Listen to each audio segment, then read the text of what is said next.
Iš naujesnių pomidorų tai būtų oranžiniai aukštaūgiai, labai saldus urano hibridiniai pomidoriukai, kurių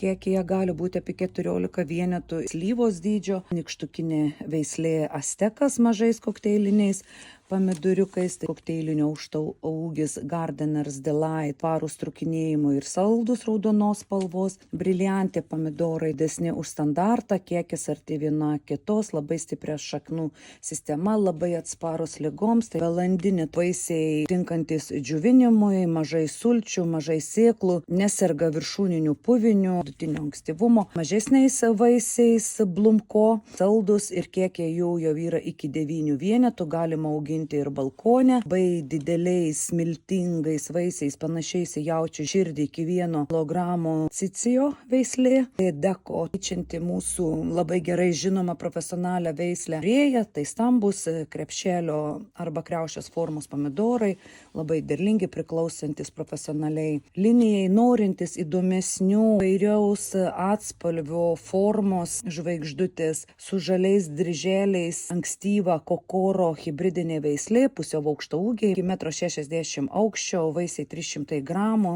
ir šarokė, tai senovinė veislė, tinkanti auginti ir lauke, nemaži vaisiai iki 300 gramų.